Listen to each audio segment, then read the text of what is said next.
आप सभी को एग्जामिनर यूट्यूब चैनल में हार्दिक स्वागत है। आज आपका क्लास नंबर 63 है और इस क्लास में हम लोग टॉप 25 क्वेश्चंस को देखेंगे जो आपको आने वाले एग्जाम्स के लिए बहुत ही ज़्यादा इंपॉर्टेंट है। तो चलिए हम लोग सेशन की शुरुआत करते हैं। आज का सेशन का सबसे पहला क्वेश्चन आपका इतिहास विषय से पूछा जा रहा है और आपसे पूछा जा रहा है यहाँ पर कि खिलजी वंश के ठीक बाद किस वंश ने दिल्ली पर शासन किया। इससे पहले के सेशन में हम बात किए थे कि दिल्ली सल्तनत के अंदर टोटल 5 राजवंशों ने शासन किया। टोटल कितने राजवंश था दिल्ली सल्तनत के अंतर्गत? 5 राजवंश था। जो सबसे पहला सल्तनत था उसका नाम था गुलाम वंश। क्या नाम था? गुलाम वंश। तो अगर आपसे पूछा जाए कि दिल्ली सल्तनत की स्थापना किस वंश के द्वारा किया गया तो आपका आंसर होगा गुलाम वंश के द्वारा 1206 ईस्वी में दिल्ली सल्तनत की स्थापना हुई। और दिल्ली सल्तनत की द एंड हुआ लोधी वंश के साथ 1526 में इब्राहिम लोधी और बाबर के बीच जब पानीपत का प्रथम युद्ध हुआ तो उसमें इब्राहिम लोधी की हार हुई और बाबर विजयी हुआ। और बाबर विजयी होने के बाद किसका स्थापना हुआ? मुगल साम्राज्य की नींव पड़ी। तो इस प्रकार से 1526 में आपका दिल्ली सल्तनत की द एंड हो जाती है, 1206 में इसका स्टार्टिंग होती है। तो लगभग लगभग आप यहाँ देख पा रहे हैं कि 320 साल तक राज किया है कौन? दिल्ली सल्तनत दिल्ली पर। तो हम लोग अगर बात करें कि सबसे पहला राजवंश कौन सा था तो गुलाम वंश।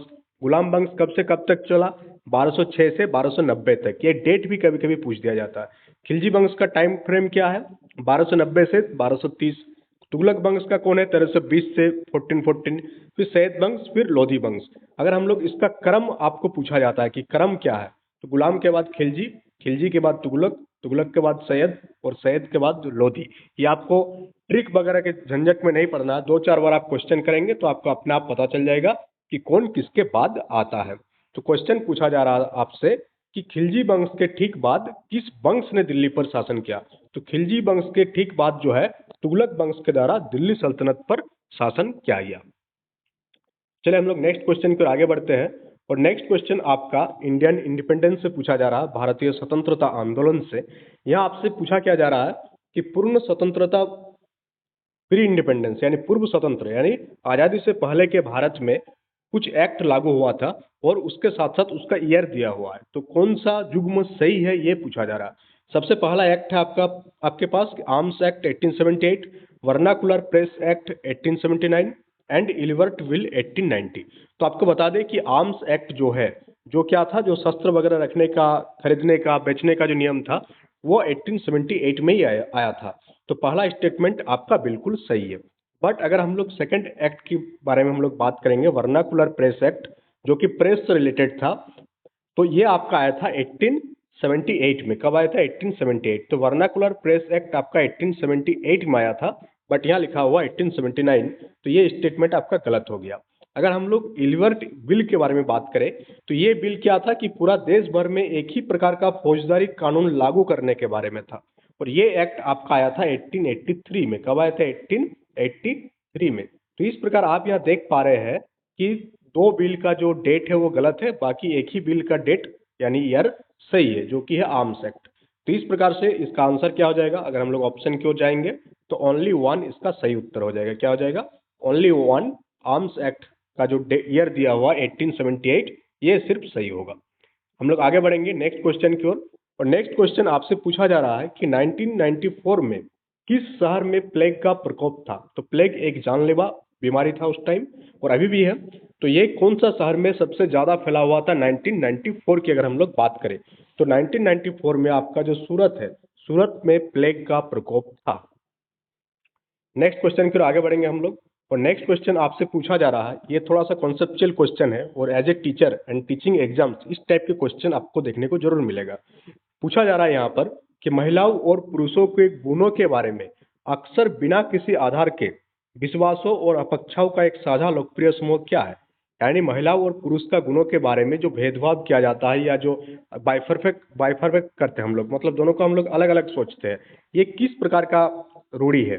तो ये एक प्रकार का किस प्रकार का रूढ़ी है? ये आपका कौन सा? महिलाओं और पुरुषों के गुणों के बारे में अक्सर बिना किसी आधार के विश्वास, ये जो आपका क्या हो जाएगा यहाँ पर आप देख पा रहे होंगे सेक्स स्टीरियोटाइप हो जाएगा, लैंगिक रूढ़ियाँ।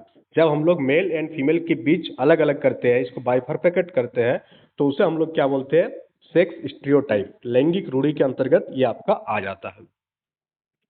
नेक्स्ट क्वेश्चन फिर आगे बढ़ेंगे हम लोग। और नेक्स्ट क्वेश्चन पूछा जा रहा है कि निम्नलिखित में से कौन सा भारतीय संविधान में मूल अधिकार नहीं है। तो आज के डेट में भारतीय संविधान में टोटल जो मूल अधिकार है, जिसे हम लोग इंग्लिश में कहते हैं फंडामेंटल राइट्स, टोटल मूल अधिकार की पूछा जाए कि मूल अधिकार की संख्या कितना है, टोटल फंडामेंटल राइट्स कितना है, तो टोटल फंडामेंटल राइट्स जो है आपका आज के डेट में टोटल आपका कितना, 6, कितना है, 6 मूल अधिकार है। बट अगर हम लोग शुरुआत की बात करें, जब संविधान बनी थी तो उस टाइम टोटल 7 मौलिक अधिकार था, एक को हटा दिया गया है। इससे पहले के सेशन में भी ये सब क्वेश्चन हम डिस्कस किए थे, मतलब वो टॉपिक था, ये क्वेश्चन का फॉर्मेट यहाँ चेंज हुआ है। तो कौन सा नहीं है, संपत्ति का अधिकार जो है आज के डेट में ये मूल अधिकार के श्रेणी में नहीं आता है। तो ये जो राइट टू प्रॉपर्टी है, ये किस अधिकार के अंतर्गत आता है, ये आपका कानूनी अधिकार के अंतर्गत आता है। इसे मूल अधिकार से हटा करके कानूनी अधिकार में डाल दिया गया। बाकी अगर हम लोग बात करें कि 6 मूल अधिकार कौन कौन सा है, तो टोटल 6 मूल अधिकार आपका पहला हो गया समानता का अधिकार, राइट टू इक्विलिटी, जो कि आर्टिकल 14 से 18 तक में है। दूसरा है आपका स्वतंत्रता की अधिकार, राइट टू फ्रीडम, तो ये आर्टिकल 19 से 22 के बीच में है। फिर आपका आता है शोषण के विरुद्ध अधिकार, तो यह आता है आर्टिकल 23 से 24 के बीच में। फिर आता है आपका रिलीजियस वाला धार्मिक स्वतंत्रता का अधिकार, यह आपका आर्टिकल 25 से 28 के बीच में। फिर आपका आता है शिक्षा एवं संस्कृति का अधिकार, जो कि आपका आर्टिकल 29 से 30 के बीच में है। फिर आता है आपका कॉन्स्टिट्यूशनल रिमेडीज, यानी कि संवैधानिक उपचारों का अधिकार, जो कि आपका आर्टिकल 38 से संबंधित है। ये क्वेश्चन भी आपसे पूछ दिया जा सकता है कि आर्टिकल 32 किससे संबंधित है। तो आर्टिकल 32 जो है आपका संवैधानिक उपचारों का अधिकार से लेकर के एक आर्टिकल है। तो ये क्वेश्चन आपको क्लियर हो गया। सेशन को आप लोग लाइक शेयर करते रहिएगा, साथ ही साथ जो भी चैनल में नए होंगे वो चैनल को सब्सक्राइब जरूर कीजिएगा, सो दैट आपको डेली बेसिस पर अपडेट मिलती रहेगी क्या हो रहा है क्या नहीं हो रहा है। यहाँ क्वेश्चन पूछा जा रहा है, निम्नलिखित में से कौन सी भाषा मुंडा परिवार से संबंधित है, तो मुंडारी या संथाली। तो मुंडा परिवार से जो संबंधित भाषा है वो क्या है, मुंडारी भाषा है। नेक्स्ट क्वेश्चन की ओर आगे बढ़ेंगे हम लोग, और नेक्स्ट क्वेश्चन पूछा जा रहा है कि निम्नलिखित में से कौन सा कवि उनके साहित्य से सही सुमेलित है। पहला आपका नाम दिया गया है कवि तुलसीदास, तो तुलसीदास के द्वारा जो लिखा गया है वो क्या लिखा गया है, रामचरितमानस। तो ये तो हम लोग सभी जानते हैं कि तुलसीदास के द्वारा जो है रामचरितमानस लिखा गया है। तो स्टेटमेंट 1 इज करेक्ट, स्टेटमेंट 1 सही है। स्टेटमेंट 2 की बात करेंगे हम लोग, जायसी, तो जायसी लिखा हुआ है या गीतावली, तो जायसी के द्वारा गीतावली नहीं लिखा गया है, जायसी के द्वारा पद्मावत ये सारे कहानी लिखा गया है, तो जायसी के द्वारा गीतावली नहीं लिखा गया है। इस प्रकार से यहाँ ऑप्शन नंबर बी यानी कि ओनली 1 सही होगा कि तुलसीदास के द्वारा क्या लिखा गया है, रामचरितमानस लिखा गया है। हम लोग आगे बढ़ेंगे और नेक्स्ट क्वेश्चन आपसे पूछा जा रहा है कि कौन सा समाचार, निम्नलिखित में से कौन सा समाचार पत्र भारत का पहला हिंदी समाचार पत्र था। तो भारत का पहला हिंदी समाचार पत्र कौन सा था, उदंत मार्तंड। कौन सा, ये क्वेश्चन मैक्सिमम एग्जाम में आपको देखने को मिल सकता है। तो इस क्वेश्चन का स्क्रीनशॉट भी आप रख लीजिएगा, so that it is in the category of very important. तो उदंत मार्तंड जो है भारत का पहला हिंदी समाचार पत्र था, कौन सा, उदंत मार्तंड। आगे बढ़ेंगे हम लोग नेक्स्ट क्वेश्चन की ओर, और नेक्स्ट क्वेश्चन आपसे पूछा जा रहा है, ये भी आपका एक कॉन्सेप्चुअल क्वेश्चन है, और इस प्रकार के क्वेश्चन आपको एग्जाम में आज के डेट में देखने को मिल सकती है। तो हम लोग क्वेश्चन की बात करते हैं। इंग्लिश यहाँ नहीं दिख रहा। क्वेश्चन में क्या पूछा जा रहा है कि निम्नलिखित में से कौन सा अधिगम में आईसीटी टूल्स का उपयोग नहीं है। आईसीटी का full form information and communication technology. पूछा जा रहा है कि कौन सा ऐसा चीज है जो आईसीटी टूल्स के अंतर्गत नहीं आता है। तो ये थोड़ा कॉन्सेप्चुअल है, इसको समझिएगा। सबसे पहला आपको स्टेटमेंट दिया है कि आईसीटी के थ्रू हम लोग क्या कर सकते हैं, creating the learning situation in classroom, ये पहला स्टेटमेंट। दूसरा स्टेटमेंट है कि collecting information and disseminating among the peers, यानी कि जानकारी एकत्र करना और साथियों के बीच प्रसार करना। तो ये तो सही बात है कि हम लोग आईसीटी के थ्रू जानकारी को एकत्र कर सकते हैं और उसे हम लोग ग्रुप में क्या कर सकते हैं, शेयर कर सकते हैं। तो ये आईसीटी के थ्रू हम लोग कर सकते हैं। बट पहला स्टेटमेंट जो दिया है कि creating the learning situation in classroom, कि क्लासरूम में हम लोग सीखने की स्थिति, तो क्लासरूम में सीखने की स्थिति तो हम लोग आईसीटी की मदद से बना सकते हैं। बट ऐसा जरूरी नहीं है कि सिर्फ और सिर्फ आईसीटी के थ्रू ही हम लोग क्लासरूम में लर्निंग सिचुएशन बना सकते हैं। और भी तो बहुत सारे मेथड्स है जिसके थ्रू हम लोग क्लासरूम में लर्निंग इन्वायरमेंट क्रिएट करते हैं। तो इस प्रकार से यहाँ पर जो होगा आईसीटी टूल्स के उपयोग में ये नहीं होगा। ये आपका क्या होगा, ओनली ऑप्शन 2, यानी कि जो स्टेटमेंट 2 है वही सिर्फ आईसीटी से किया जा सकता है, बाकी से हम लोग नहीं कर सकते हैं। जनरली। ऐसे हम लोग लाइब्रेरी में किताब से भी इंफॉर्मेशन कलेक्ट कर सकते हैं, बट यहाँ आईसीटी की बात हो रही है तो ओनली ऑप्शन नंबर 2 या statement 2 is correct. Statement 1 is not totally correct, it is partially correct. तो दैट्स वाई यहाँ जो आंसर हो जाएगा ओनली 1 वाला आंसर होगा, option number D is the right answer. चलिए हम लोग आगे बढ़ेंगे और नेक्स्ट क्वेश्चन की हम लोग बात करेंगे। और नेक्स्ट क्वेश्चन आपसे यहाँ पूछा जा रहा है कि dash is a non communicable disease. कौन सा एक जो है संचारी रोग नहीं है। तो कम्युनिकेबल डिजीज किसे कहते हैं कि वैसा डिजीज जो एक दूसरे से फैलता है उसे हम लोग कम्युनिकेबल डिजीज कहते हैं, और जो नहीं फैलता है उसे हम लोग नॉन कम्युनिकेबल डिजीज कहते हैं। तो यहाँ पर खांसी जो है, खांसी फैलता है, खसरा मिसल्स भी फैलता है, मम्प्स भी फैलता है, बट जो आपका दिल का दौरा है, हार्ट स्ट्रोक है, ये आपका एक नॉन कम्युनिकेबल डिजीज के अंतर्गत आता है। तो option number B is the right here. यहाँ ऑप्शन नंबर बी आपका बिल्कुल सही हो जाएगा। पिछले वाला एक बार देख लेंगे हम। आई थिंक पीछे वाला का जो इसका जो आंसर होगा, इसका आंसर दोनों ही होगा कि कक्षा में सीखने की स्थिति बनाना और आपका जानकारी एकत्र करना। Let's it clear. आप लोग भी इसका आंसर क्या होगा कमेंट बॉक्स में कमेंट करेंगे, क्योंकि एक सिचुएशनल क्वेश्चन है तो आंसर ही वेरी कर सकता है according to person. Next question आपसे पूछा जा रहा है यहाँ पर कि भारतीय संविधान के राज्य के नीति के निर्देशक नीति के तहत निम्नलिखित में से कौन सा अनुच्छेद सीधे बच्चे से संबंधित नहीं है। कौन सा अनुच्छेद जो है आपका बच्चा से संबंधित नहीं है। तो यहाँ 3 आर्टिकल दिया हुआ है, 4 article, article 48, article 47, article 41 and article 42। तो आप ध्यान से देखेंगे तो ये तीनों आर्टिकल जो है आपका आर्टिकल 41, 42 एंड 47, ये सारे आपका बच्चे से रिलेटेड आर्टिकल है। कहीं न कहीं इसमें किसकी बात किया गया है, बच्चों की बात किया गया है, चाइल्ड्स की बात किया गया है। बट आर्टिकल 48 जो है आपका ये बच्चों से संबंधित आर्टिकल नहीं है, ये आपका कृषि वगैरह से संबंधित एक आर्टिकल है जहाँ पर खेती वगैरह के बारे में बात किया गया है, कृषि की बात किया गया है। तो आर्टिकल 41, 42 और 47 ये तीनों चाइल्ड से रिलेटेड है, बट आर्टिकल 42 चाइल्ड से रिलेटेड आर्टिकल नहीं है। हम लोग नेक्स्ट क्वेश्चन की ओर आगे बढ़ेंगे और नेक्स्ट क्वेश्चन आपसे पूछा जा रहा है यहाँ पर कि पोषक तत्व और उसके स्रोतों का निम्नलिखित में से किसका संयोजन सही नहीं है। तो प्रोटीन्स हम लोगों को दाल से प्रोटीन मिलती है, तो ये जो कनेक्शन है सही कनेक्शन बैठा है। बी में देखेंगे आप प्रोटीन लिखा है राइस से, कि चावल से आपको प्रोटीन मिलता है, चावल से आपको प्रोटीन मिलता है। थर्ड आपको लिखा है कार्बोहाइड्रेट में आपका शुगर पाया जाता है। फैट लिखा है बटर से बसा, ये भी सही है। तो कार्बोहाइड्रेट जो है आपका यहाँ पर कौन सा सही हो जाएगा, बी सही हो जाएगा कि चावल में हम लोगों को प्रोटीन नहीं मिलता है, चावल से हम लोगों को कार्बोहाइड्रेट मिलती है। तो ऑप्शन नंबर बी जो है इसका राइट आंसर होगा कि जो गलत स्रोत है, राइस का स्रोत प्रोटीन नहीं है, राइस का स्रोत क्या है, कार्बोहाइड्रेट है। तो इस प्रकार से ये आपका ऑप्शन नंबर बी सही उत्तर हो जाएगा। नेक्स्ट क्वेश्चन पर आगे बढ़ेंगे हम लोग और नेक्स्ट क्वेश्चन आपसे पूछा जा रहा है the growth spurt during puberty poverty involves, यानी कि यौवन के दौरान वृद्धि में क्या क्या शामिल होता है।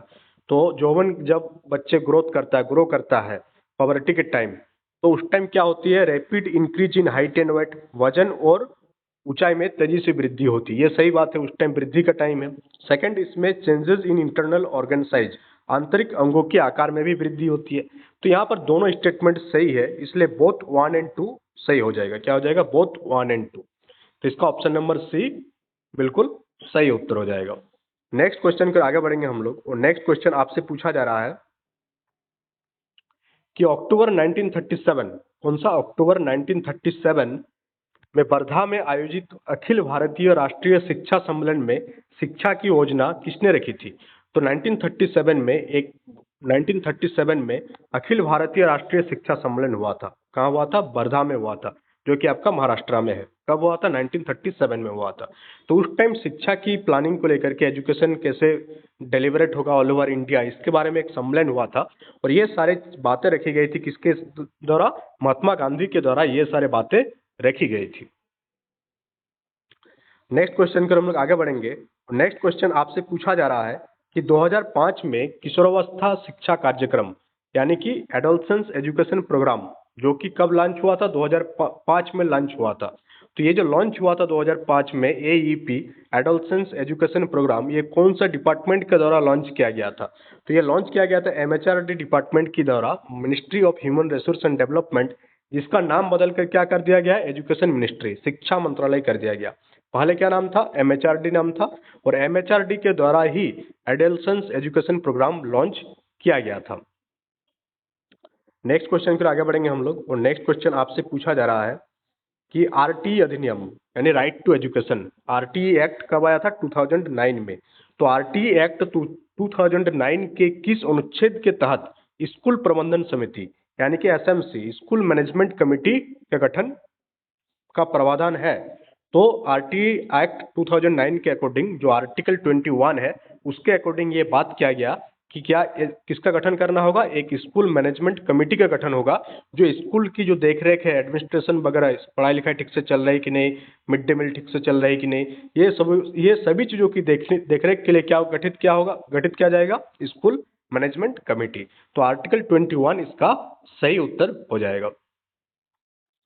नेक्स्ट क्वेश्चन पर आगे बढ़ेंगे हम लोग, और नेक्स्ट क्वेश्चन आपसे पूछा जा रहा है कि सर्व शिक्षा अभियान किस वर्ष शुरू किया गया था? तो सर्व शिक्षा अभियान आपका कब शुरू हुआ था, 2001 में। सर्व शिक्षा अभियान कब शुरुआत हुई थी, 2001 में सर्व शिक्षा अभियान की शुरुआत हुई थी। इससे पहले के क्वेश्चन क्या था एक बार देख लेते हैं हम लोग, आर्टिकल 21, ठीक है। सर्व शिक्षा अभियान कब लॉन्च हुआ था आपका, सर्व शिक्षा अभियान लॉन्च हुआ था आपका 2001 में। नेक्स्ट क्वेश्चन की ओर आगे बढ़ेंगे हम लोग। नेक्स्ट क्वेश्चन है कि dash has the power to create illusion, यानी कि भ्रम पैदा करने की शक्ति किस अंग के पास है? तो हम अपना जो ब्रेन है, ब्रेन में ही सारा भ्रम क्रिएट होता है। लंग्स आपका भ्रम क्रिएट नहीं कर सकता, हृदय नहीं कर सकता, किडनी नहीं कर सकता, ओनली ब्रेन जो होती है भ्रम क्रिएट कर सकती है। तो इसका सही उत्तर हो जाएगा ऑप्शन नंबर डी। हम लोग आगे बढ़ेंगे, और नेक्स्ट क्वेश्चन आपसे पूछा जा रहा है कि believe what life and cricket taught me.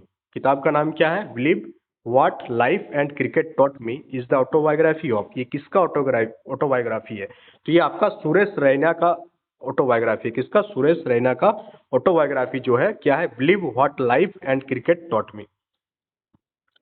Next question पर आगे बढ़ेंगे, और नेक्स्ट क्वेश्चन आपसे पूछा जा रहा है सविनय अवज्ञा आंदोलन यानी कि सिविल डिसोबीडियंस मूवमेंट ये कब स्टार्ट हुई थी? तो सिविल डिसोबीडियंस मूवमेंट जो है 1930 में इसकी शुरुआत हुई थी। कब शुरुआत किया गया था, 1930 में सिविल डिसोबीडियंस मूवमेंट की शुरुआत हुई थी। नेक्स्ट क्वेश्चन पर आगे बढ़ेंगे हम लोग, और नेक्स्ट क्वेश्चन पूछा जा रहा है कि भारतीय राष्ट्रीय कांग्रेस यानी इंडियन नेशनल कांग्रेस की अध्यक्ष बनने वाली प्रथम भारतीय महिला, first Indian women to become the president of the Indian National Congress. तो सरोजिनी नायडू, कौन, सरोजिनी नायडू जो है प्रथम महिला है, जो प्रथम भारतीय महिला है जो भारतीय राष्ट्रीय कांग्रेस की अध्यक्ष बनी है।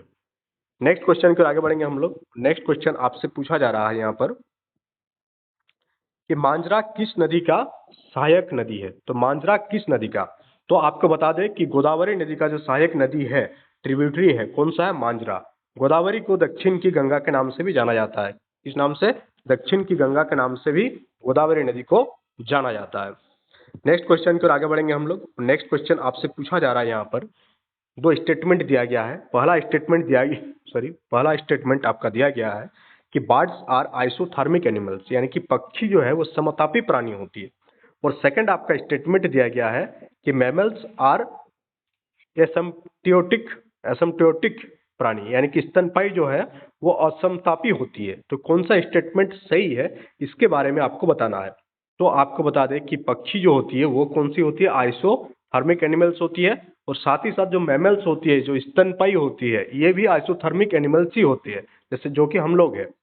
बाकी जो अगर असमतापी की बात करेंगे हम लोग, तो जो सरीसृप वर्ग है वो असमतापी के अंतर्गत आता है। तो इस प्रकार से ऑप्शन नंबर सी इसका सही उत्तर हो जाएगा। नेक्स्ट क्वेश्चन की ओर आगे बढ़ेंगे हम लोग, और नेक्स्ट क्वेश्चन आपसे पूछा जा रहा है यहाँ पर कि महात्मा गांधी श्रृंखला के 500 रुपये के नोट का आकार क्या है? तो जो 500 रुपये का नोट आपको दिखता है उसका आकार आपसे पूछा जा रहा है कि लेंथ, ब्रेथ और उसका जो मोटाई है वो कितना है। तो अगर हम लोग लेंथ की बात करें तो 66 mm इसका चौड़ाई है, 150 मिलीमीटर इसका लेंथ है। कितना है, सिर्फ लेंथ एंड ब्रेथ की बात किया गया है। तो इसका चौड़ाई जो है वो 66 मीटर है, और इसका मोटाई जो है आपका मोटाई नहीं, ये आपका ब्रेथ हो गया और ये हो गया आपका लेंथ हो गया 150 mm, और इसका ब्रेथ जो है वो 66 mm है, यानी लंबाई हो गया 150 मिलीमीटर और चौड़ाई हो गया इसका 66 मिलीमीटर। हम लोग बाकी नोट्स के बारे में हम लोग बात कर लेते हैं। जो 10 रुपया का नोट है उसमें कोणार्क का सूर्य मंदिर का फोटो दिया हुआ है। जो 20 रुपया का नोट है उसमें एलोरा की गुफा की चित्र है। 50 रुपया की नोट आप देखेंगे तो वह हम्पी का रथ मंदिर दिया हुआ है। 100 रुपया का नोट आप देखेंगे तो रानी का वाव दिया गया है। और 200 रुपया के नोट में आपका सांची का स्तूप और 2000 के नोट में आपका मंगलयान दिया गया है।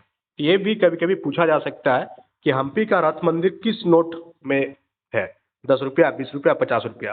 तो हम्पी का रथ मंदिर आपका 50 रुपया के नोट में आपको देखने को मिलेगा। नेक्स्ट क्वेश्चन की ओर आगे बढ़ेंगे हम लोग। और नेक्स्ट क्वेश्चन आपसे पूछा जा रहा है कि निम्नलिखित में से कौन सी धातु कमरे के ताप पर द्रव अवस्था में होती है। तो कमरे के ताप पर जो द्रव अवस्था में होती है वो कौन सा होती है, मरकरी। और मरकरी को हम लोग Hg से डिनोट करते हैं, किससे, मरकरी। जो पारा पारा जो होती है वो कमरे के ताप पर द्रव अवस्था में होती है। और पारा एक धातु है, एक मेटल है। बहुत कोई को लगता होगा पारा कमरे के ताप पर द्रव अवस्था में है तो नॉन मेटल होगा, बट ये अपवाद है। तो पारा एक मेटल है और ये कमरे के ताप पर द्रव अवस्था में पाई जाती है। तो आज के सेशन में इतना ही क्वेश्चन था। तो सेशन कैसा लगा इसका फीडबैक आप लोग जरूर दीजिएगा। साथ ही चैनल में जो भी नए हैं चैनल को ज्वाइन कर लीजिएगा, सब्सक्राइब कीजिएगा और इसका टेलीग्राम चैनल से इसका पीडीएफ आपको मिल जाएगा। So that's all for today. Thank you for attending the session.